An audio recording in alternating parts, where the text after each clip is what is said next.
पाँच 10 मिनट और वेट कर लें, अगर आपकी अनुमति हो तो।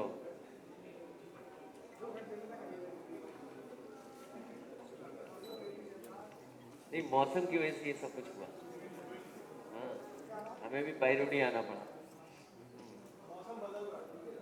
ठंडा हो गया। ये ये जो गर्मी वालों को ठंडा करने के लिए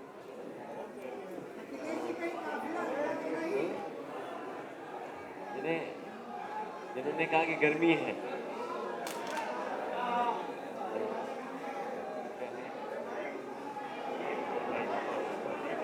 अब वो समझते हैं।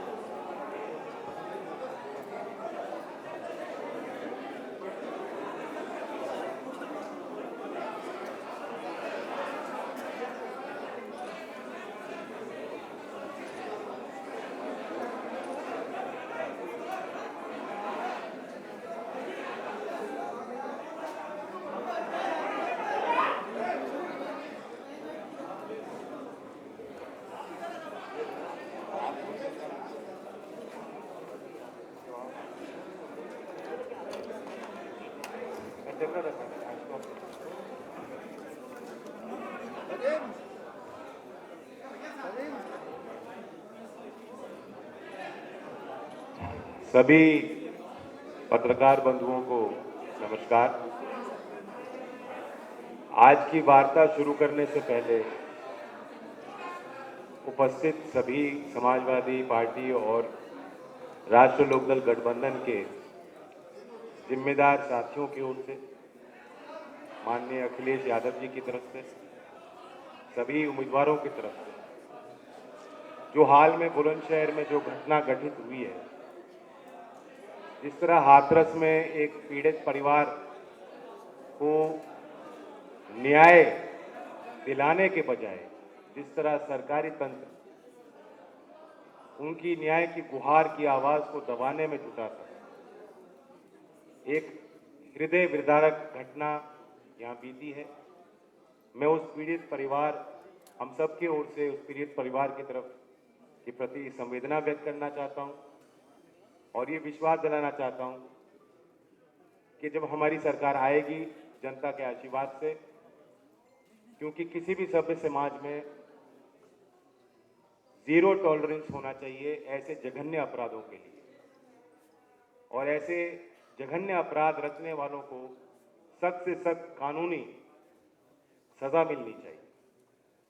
तो ये विश्वास दिलाता हूं कि जब सरकार आएगी और हम जिस तरह का परिवर्तन लाना चाहते हैं, जिस तरह की व्यवस्था, जिस तरह की गवर्नेंस, सुशासन जनता को देना चाहते हैं, कि महिला सुरक्षा पर बड़ी पहल कर कर उत्तर प्रदेश में व्यवहारिक परिवर्तन हम लाएंगे। उस परिवार की न्याय की लड़ाई को अंतिम मुकाम तक पहुंचाने के लिए हम सब लोग प्रयास करेंगे। आज इस बैठक में मैं एक बड़ा संकेत आपके माध्यम से देना चाहता हूं। लोग जो सत्ताधारी हैं वो कोशिश कर रहे हैं कि किसी तरह जो एकता हमारे बीच की बनी है, जिस तरह से किसान कौम, कमेरा वर्ग, सभी जाति और धर्म के लोग और खास तौर से नौजवान बड़ी उम्मीद के साथ गठबंधन के प्रति हमारे इस कारवां में साथ चल रहे हैं, जुड़ रहे हैं, कहीं ना कहीं बीजेपी वालों की बौखलाहट सामने आ रही है। योगी जी की बयानबाजी को आप देखें, और बुलंदशहर भी कई बार वो आ चुके हैं, बड़े बड़े नेता कैंप कर रहे हैं, और ऐसी भाषा वो प्रयोग कर रहे हैं जो कभी हमने मुख्यमंत्री के इस पद पे विराजमान कभी किसी नेता के माध्यम से ऐसी बातें सुनी नहीं। तो पद की अपनी गरिमा हो, पद का अपना एक विश्वास होता है। ऐसा लगता है कि हार की बौखलाहट उन्हें सता रही। और आज तो कुछ मौसम भी बदला लग रहा है, लगता है कि गोरखपुर से उन्होंने कुछ कोशिश की है कि फिर दोबारा ठंड लौटे। लेकिन ये क्षेत्र किसानों की धरती रही है, किसान आंदोलन में इस क्षेत्र ने बड़ी भूमिका अदा की। यहाँ के घर घर में जवान देश की सीमा पर तैनात हैं, देश की रक्षा के लिए तत्पर हैं। तो हमारा तो खून भी गर्म है और देश के लिए सब कुछ न्यौछावर करने के लिए हम लोग राजी रहते हैं। तो हमें धमकी देना, इस क्षेत्र के मिजाज को मुझे लगता है योगी जी समझ नहीं पाए। वो जितना हमें धमकाएंगे और भड़काएंगे, हम उतने ही एक होंगे, संगठित होंगे और ताकतवर होंगे। इस चुनाव का मुद्दा साफ है, नौजवानों को नौकरी दिलानी है, स्वास्थ्य, शिक्षा, जमीनी मुद्दे हैं, उनको लेकर हम लोग चल रहे हैं साथ। और बहुत अच्छी व्यवहारिक घोषणाएं जो अखिलेश जी लगातार कर रहे हैं, हमने अपने घोषणा पत्र में शामिल की हैं, उस पर भी अखिलेश जी बताएंगे। लेकिन सीधी सीधी बात है, किसानों को फैसला करना है और नौजवानों को फैसला करना है। ये वो सरकार है जिसने कीलें बिछाई, अवरोधक बनकर काम किया। ये वो सरकार है जो चुनाव के इसने बिल्कुल पूर्व संध्या पे भी जब बजट लाती है, किसानों के लिए कुछ नहीं। केंद्रीय बजट में आपने देखा होगा, अवलोकन किया होगा, मध्यम वर्ग गरीब किसान के लिए पूरे बजट में कुछ नहीं। 34% तो नरेगा का बजट काट दिया। नरेगा वो योजना है जिसमें कम से कम कोविड की महामारी के दौरान जब लोग पलायन करके घर जा रहे थे, गांव जा रहे थे, कुछ न कुछ आर्थिक सुरक्षा उनको दी गई, सहायता उनको दी गई। और 34% उस योजना का बजट काट दिया। एक भी बार वित्त मंत्री ने उस योजना का जिक्र अपने भाषण में नहीं किया। और शायद जब से निर्मला सीतारमण जी वित्त मंत्री बनी है, हालांकि उनका बजट भाषण जो है वो मुझे लगता है पीएमओ ज्यादा लिखता है, वो खुद तय नहीं करती।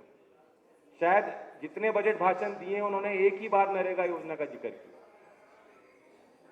तो उस गरीब वर्ग को उसके उत्थान के लिए हम संकल्पित हैं कि उत्तर प्रदेश की सरकार बड़े फैसले लेगी और किसान को सम्मान मिले, सही समय पर भुगतान गन्ने की खेती कर रहे किसानों को मिले और कानून की व्यवस्था सख्त हो। इस ओर हमने बड़ा संकल्प लिया है। मैं फिर दोबारा स्वागत करता हूं अखिलेश जी का और मैं उनको आमंत्रित करता हूं कि आगे की जो है व्यवस्था वो देखें।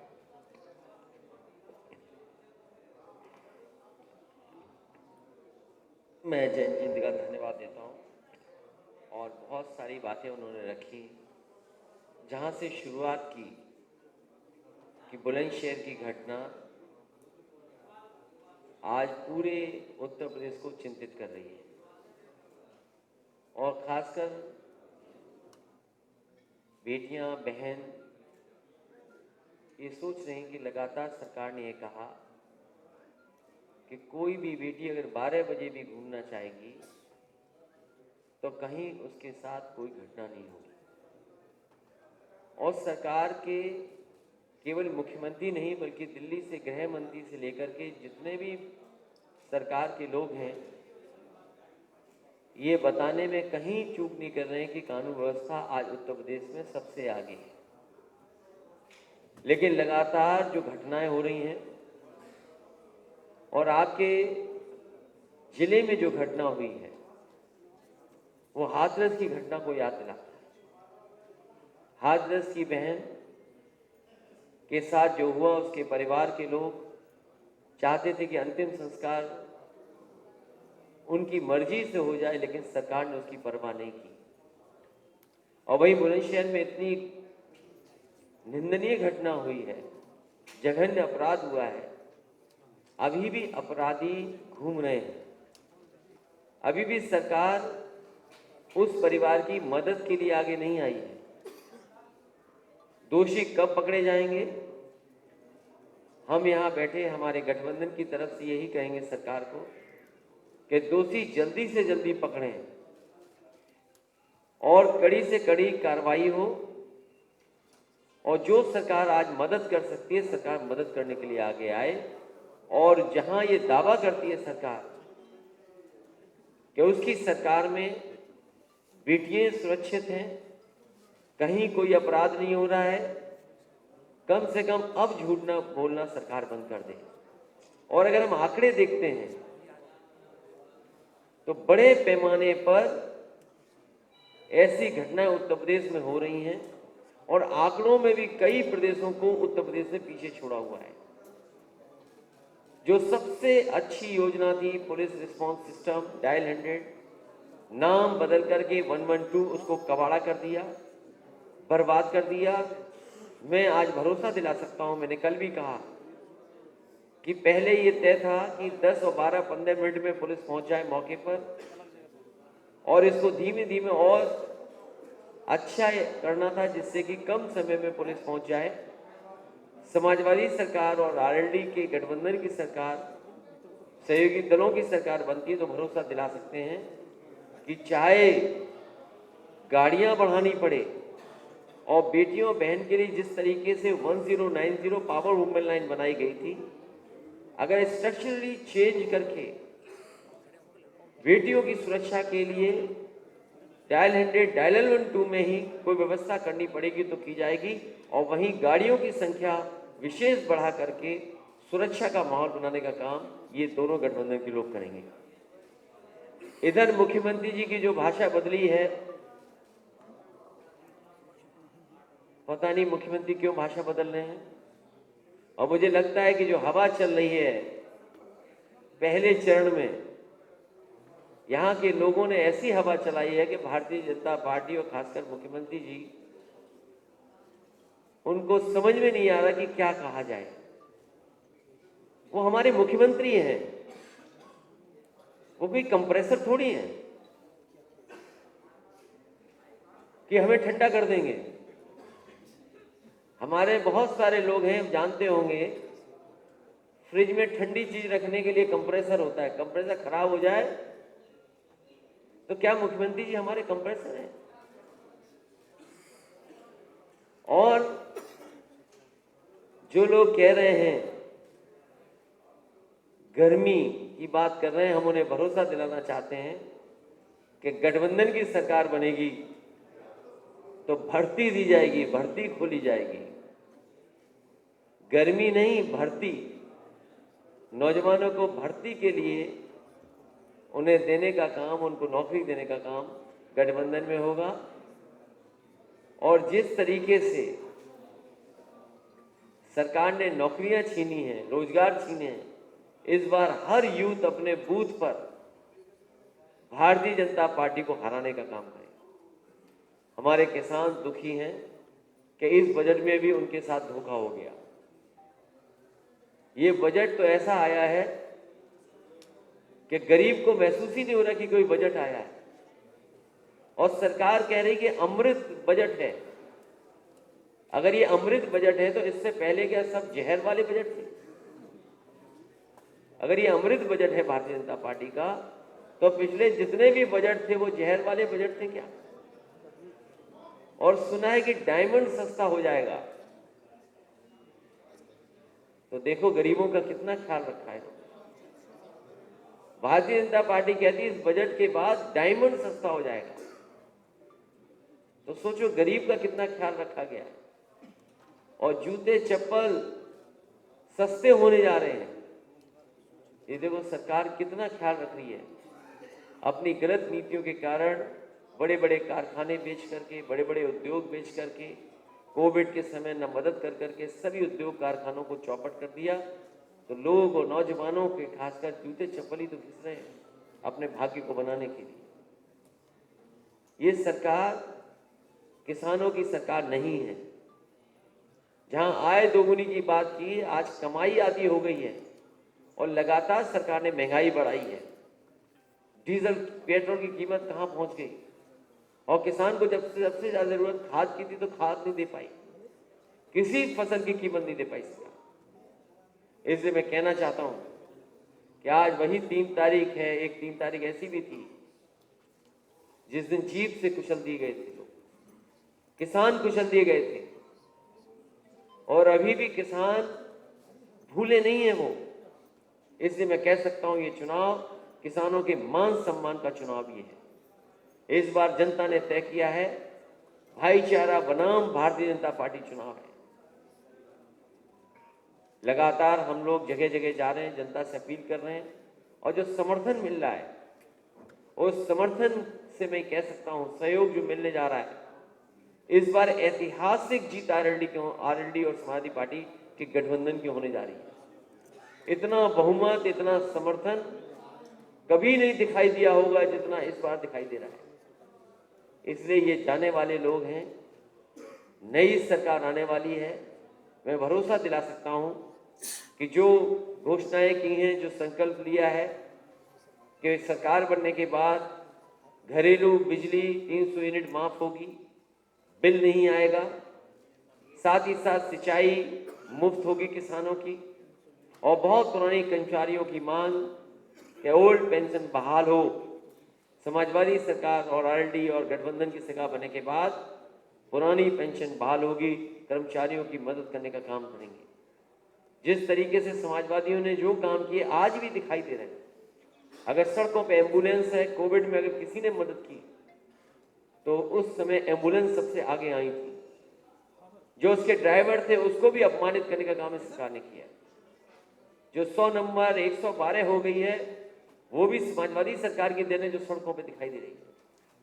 कोविड के समय पर जिन परिवारों में भी लैपटॉप पहुंचा होगा वो आज भी चल रहा होगा, आज भी खराब नहीं हुआ होगा। लेकिन ये सरकार जो दावा करती है कि लैपटॉप देंगे, पता नहीं बुलंदशहर में कितने बाबा योगी जी ने लैपटॉप भिजवाए होंगे, कितने स्मार्टफोन दिए होंगे, जब योगी जी खुद ही स्मार्टफोन नहीं चला पाते, किसी और से ट्वीट लिखवाते हैं, किसी और से पढ़वाते हैं, तो आपको हमको लगातार 4.5-5 टैबलेट देते रहे हो। पता नहीं कौन सी टैबलेट हमें और आपको देते रहे। इसलिए ये सरकार जाने वाली है। समाजवादियों ने जो जो अपने घोषणा पत्रों में लिखा था पहले, वो भी पूरा करके दिखाया था। कम से कम समाजवादी पार्टी का ये जनता में भरोसा है कि अगर समाजवादी पार्टी जो बात कहती है वो करके जमीन पर दिखाती है। मुझे उम्मीद है कि हमारे साथ जो प्रत्याशी बैठे हैं, बंसी सिंह पहाड़िया जी हमारे गठबंधन के प्रत्याशी हैं। हम जब सरकार में थे तो ये भी विधायक थे, ये विधायक बनेंगे और सरकार दोबारा बनेगी। साथ ही साथ हरीश लोधी जी हैं, मैं इनके समर्थन में भी आपके माध्यम से अपील करता हूं कि इनको जिताने का काम करें। दिलनवाज खां साहब, ये भी जब सरकार थी तो ये भी विधायक थे, और मुझे लगता है कि विधायक आप फिर होने जा रहे हैं और सरकार फिर बनने जा रही है। किरण पाल सिंह जी हैं, मैं इनके सहयोग और समर्थन के लिए भी आपके माध्यम से जनता से अपील कर रहा हूं। के शर्मा जी जो गठबंधन के प्रत्याशी हैं, शरद पवार जी की पार्टी के प्रत्याशी हैं, मुझे उम्मीद है कि सभी लोग इनका भी सहयोग और मदद करेंगे, जिससे ये भी विधानसभा में पहुंच करके समाजवादी और गठबंधन की सरकार बनाए। हाजी यूनुस साहब के समर्थन में मैं आप सबसे अपील करता हूं। राहुल यादव जो हैं समाजवादी पार्टी के प्रत्याशी, इनकी भी मदद करें। मैं दोनों जिलाध्यक्षों का धन्यवाद देता हूं, अरुण चौधरी जी और राहुल यादव जी, और इसके साथ हमारे संगठन और पार्टी के बहुत सारे पदाधिकारी हमें दिखाई दे रहे हैं, पूर्व अध्यक्ष भी दिखाई दे रहे हैं, जिम्मेदार कार्यकर्ता हैं, दोनों दलों के जिम्मेदार कार्यकर्ता, दोनों दलों के जिम्मेदार पदाधिकारी, मैं उन सब का धन्यवाद देता हूं। और इस भरोसे और उम्मीद के साथ कि चुनाव में वो एक एक बूथ पर मदद करने का काम करेंगे, अपने अपने प्रत्याशियों को जिताने का काम करेंगे। मैं प्रेस के लोगों का एक बार फिर धन्यवाद देता हूँ।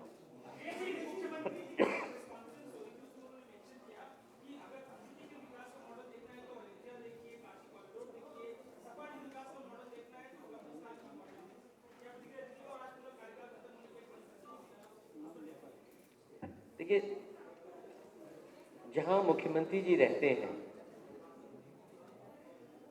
और अभी तक जितने भी उद्घाटन किए, और मुख्यमंत्री जी इतने समझदार हैं कि बड़ी बड़ी योजनाओं परियोजनाओं के लिए वो दिल्ली से कैंची मंगाते तो खुद फीता लेकर के खड़े हो जाते थे। इस सरकार का, मौजूद सरकार का सबसे बड़ा प्रोजेक्ट अगर सरकार के बजट का हम माने तो वो पूर्वांचल एक्सप्रेसवे है। समाजवादियों का विजन नहीं होता तो शायद ऐसा एक्सप्रेसवे उत्तर प्रदेश को नहीं मिलता।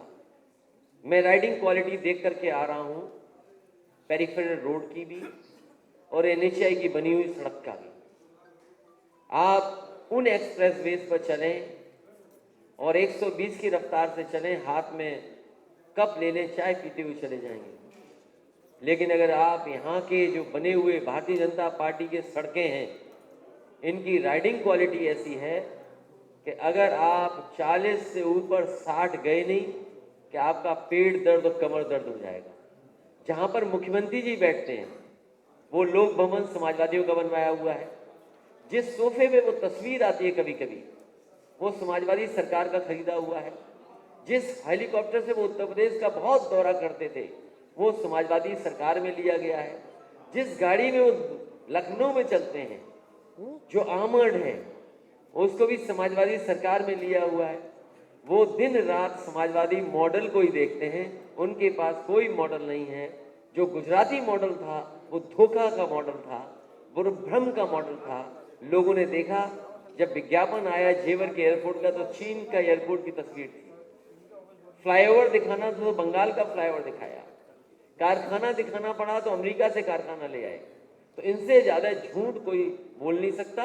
और इस बार मैं कह सकता हूं कि बुल और बुलडोजर का उत्तर प्रदेश से पता नहीं लगेगा।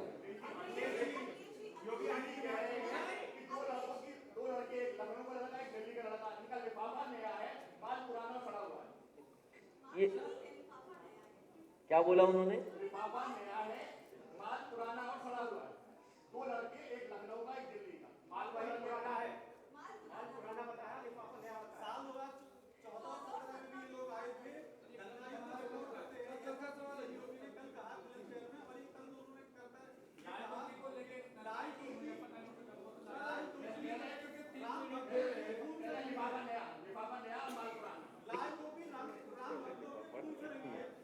देखिए, मुख्यमंत्री जी कुछ भी कह सकते हैं। जिनको भारतीय जनता पार्टी ने पैदल कर दिया, किसने नहीं देखा कि दिल्ली वाले 4 पहिए की गाड़ी में जा रहे थे, उन्हें पैदल पैदल कर दिया था। और ये भारतीय जनता पार्टी के सदस्य नहीं है, टिकट मांग रहे थे। एक बात तो तय है, इस बार बाबा मुख्यमंत्री जी नहीं बनने जा रहे। उन्हें अपनी चिंता करनी चाहिए। हम 2 नौजवान वो लोग हैं जिनको विरासत में किसानों की लड़ाई मिली है। हम लोग किसानों का संघर्ष कर रहे हैं। आप चौधरी चरण सिंह जी की विरासत को आगे बढ़ाना चाहते हैं, वो इसलिए कि किसान की अगर किसी ने लड़ाई सबसे पहले लड़ी तो चौधरी चरण सिंह जी। उन्हें आर्थिक रूप से कैसे मजबूत करें। और फिर हम समाजवादी लोग हैं, आप आरएलडी हैं, उन्हें दुख इसी बात का है कि दोनों साथ क्यों हैं, दोनों उनका सुपड़ा साफ कर रहे हैं। जिस इलाके से उन्हें बहुत घमंड था उस इलाके में इस बार भारतीय जनता पार्टी का सफाया होने जा रहा है। सर, बजट को समझाने के लिए अब सांसद जाएंगे घर घर, तो बजट इस बार का कितना हार्ड हो गया, क्या घर जाने की जरूरत नहीं, अगर डायमंड सस्ता हो जाएगा तो देखिए किसानों के लिए कितनी बड़ी बात की, गरीबों के लिए कितनी बड़ी बात की। डायमंड सस्ता, जो बजट दिल्ली का जाने कितने लाख करोड़ का पास हुआ हो, बुलंदशहर के किसी किसान को खाद नहीं मिली, तो काहे का बजट है वो? हाँ?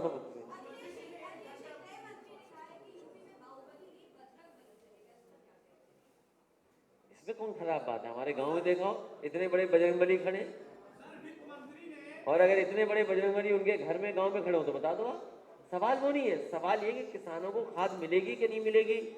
आपने कहा आय दोगुनी हो जाएगी किसानों की, आज भी आय दोगुनी नहीं है।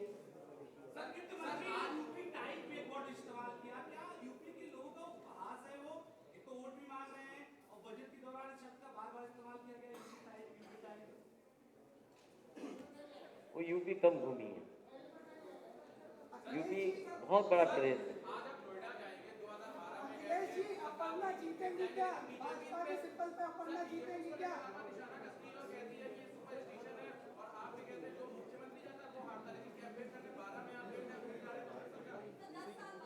नहीं, सुपरस्टिशन ये है, अंधविश्वास ये है, धारणा ये है, लेकिन धारणा हमेशा तोड़ी गई है। लेकिन एक धारणा ये भी है कि जो नोएडा जाता है उसकी भी सरकार बनती है।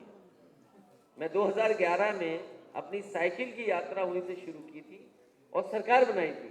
इस बार भी मैं नोएडा में इसीलिए जा रहा हूं कि आने वाले समय में सरकार बनानी है। 11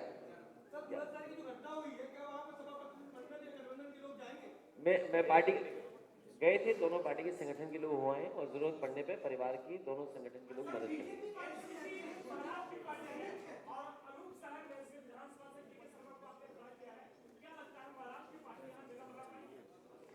ये गठबंधन के प्रत्याशी हैं, समाजवादी पार्टी, आरएलडी और एनसीपी के प्रत्याशी हैं। जगह नहीं, जीत के जा रहे हैं।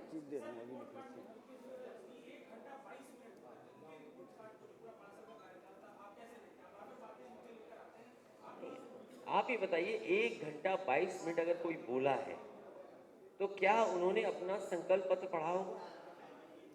जिस संकल्प पत्र में पहले पन्ने पर ये लिखा गया है, पहला संकल्प ये है कि किसानों की आय 2022 तक दोगुनी हो जाएगी। क्या आज किसानों की आय दोगुनी हो गई? जो लाखों लाख परिवार परेशान हुए लॉकडाउन के समय पर, पैदल पैदल चल करके गए, इसी सड़क से न जाने कितने मजदूर चले गए होंगे, घर पहुंचे होंगे। आज इनके पास झूठ बोलने के लिए भोंपू तो हैं जो प्रचार के लिए निकल पड़े हैं, लेकिन क्या उस समय मजदूरों की मदद के लिए इनके पास गाड़ियां नहीं थी?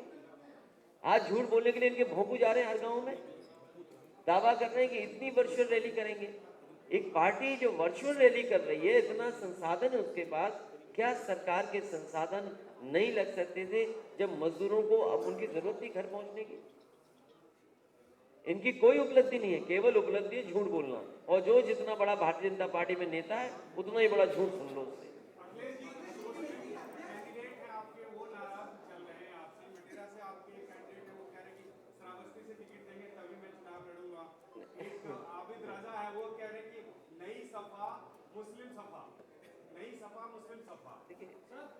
एक के बारे में तो मैं कह सकता हूँ, थोड़ा दूर भेज दिया उन्हें। वो चाहते हैं करीब में चुनाव लड़ लें, वो विचार करेगी पार्टी। टिकट तो नहीं काटी उनकी। सर, आपकी पार्टी को योगी जी समन्वयवादी पार्टी कहती है और साथ ही ये कहती है अलीगढ़ में हम डिफेंस कॉरिडोर बना रहे हैं और वहां का जब तोप का गोला छूटेगा वो सीधा पाकिस्तान में बर्बादी करेगा और हिंदुस्तान में उसमें खुशहाली आएगी। तो कैसी खुशहाली आएगी? क्या किसने कहा? किसने? योगी जी ने कहा था कि हम अरे तुम उनकी बात मान ली है कि तोप बन गई? अरे भाई पत्रकार साथी, योगी जी की बात मानने लगोगे तो न जाने कहाँ चले जाओगे तुम। उन्होंने कहा तोप बनेगी, बन गई क्या अलीगढ़ में तोप? हमारे यहाँ कह रहे थे झांसी में मिसाइल बनेगी, झांसी वाले आज भी इंतजार कर रहे हैं कि मिसाइल कब बनेगी। जमीन ले ली, बाउंड्री, जमीन नहीं ली गई, बाउंड्री तक नहीं बनी, और आप इनकी बातों का भरोसा मान रहे हो। अरे इनसे कहो कि भाई बुल हटा दो सड़क से। मिसाल के तौर पे बन गई और वहां तोप का गोला छूट गया तो खुशहाली कैसे इंडिया में आएगी, ये बताइए। उनका क्या फार्मूला है? तुम क्यों उनकी बातों को मान रहे हो? आप इनकी बातों को मत मानिए। अरे गठबंधनी तो सहयोग है एक दूसरे का, नहीं इसके अलावा जरूरत नहीं पड़ती।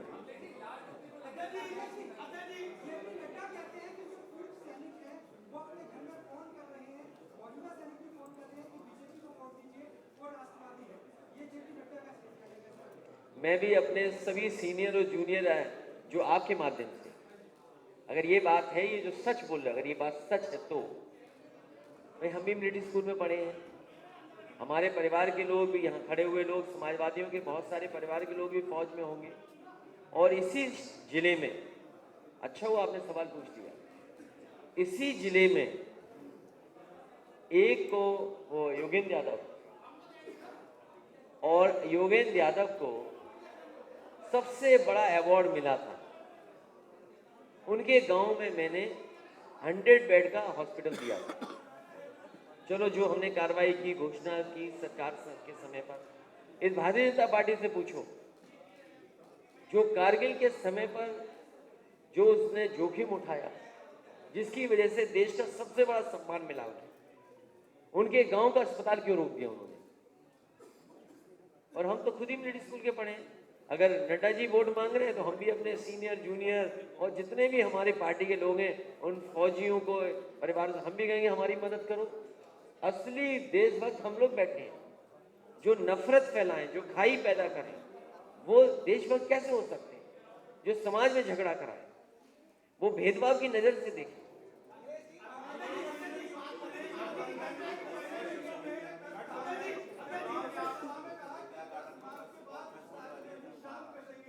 तो वो कोई कंप्रेसर है क्या? जैसे आप फ्रिज है घर में, कंप्रेसर खराब हो जाए तो गर्म हो जाएगा, कोई मतलब नहीं। तो क्या मुखर्जी जी कंप्रेसर है?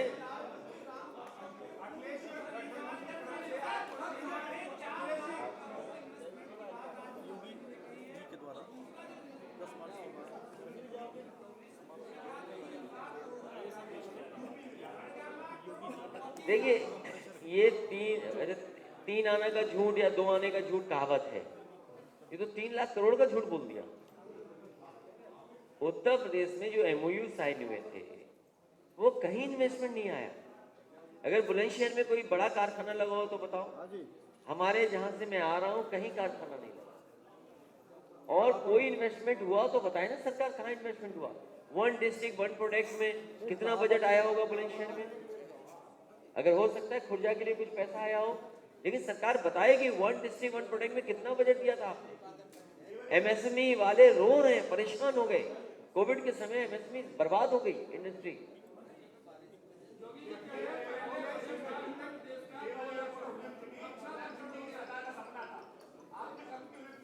नहीं, हाँ, ये मैं सत्कार साथी का धन्यवाद देता हूँ कि इन्होंने जो बात की है, जेवर बहुत पुरानी परियोजना है। समय पे सरकारें आई, उन्होंने उस परियोजना को आगे बढ़ाया और बीच में बहुजन समाज पार्टी की सरकार उस समय भी बहुत आगे बढ़ा। जब समाजवादी सरकार पिछली थी तो जो एनओसी मिला है, मैंने 3 एयरपोर्ट की एनओसी मांगी थी कि इंटरनेशनल एयरपोर्ट बनाए जाए। एक हिरनगांव फिरोजाबाद में जो आगरा के लिए था एनओसी, दूसरा क्योंकि वो जेवर का और इसका मांग रहे थे तो मैंने सैफे का भी दिया कि अगर इंटरनेशनल एयरपोर्ट बनाना चाहते हैं आप, तो ना हिरनगांव उन्होंने दिया। जो एनओसी मिला है वो समाजवादी सरकार के समय पे ही एनओसी मिला, और अगर एनओसी दे दिए गए होते तो शायद उत्तर प्रदेश में और एयरपोर्ट बन गए।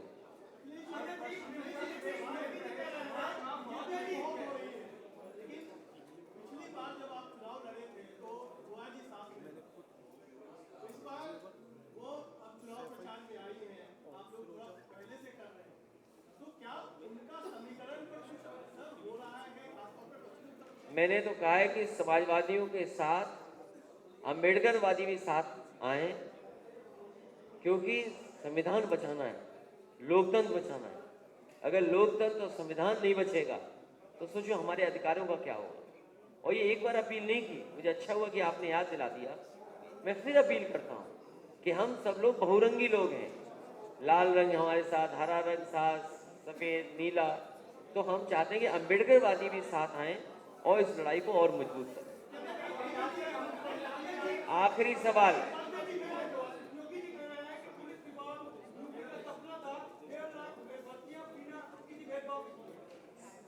आने वाले समय में भर्तियां और बड़े पैमाने पर होंगी। जो फौज की भर्ती की रुकी पड़ी है, बहुत वर्षों से नहीं हुई है, उसको भी आगे बढ़ाने का काम करेंगे। और जितने भी रिक्त पद हैं सरकार में, लगभग 11 लाख रिक्त पद हैं सरकारी, वो खाली हैं। वो आखिरकार सरकार ने क्यों नहीं भरे?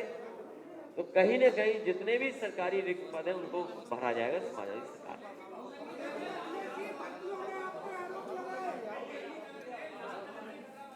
एक रंगी को हटाना है।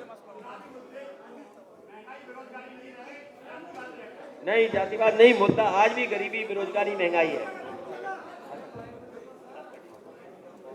बहुत स्वागत आपका। और कोरोना का पालन करेंगे।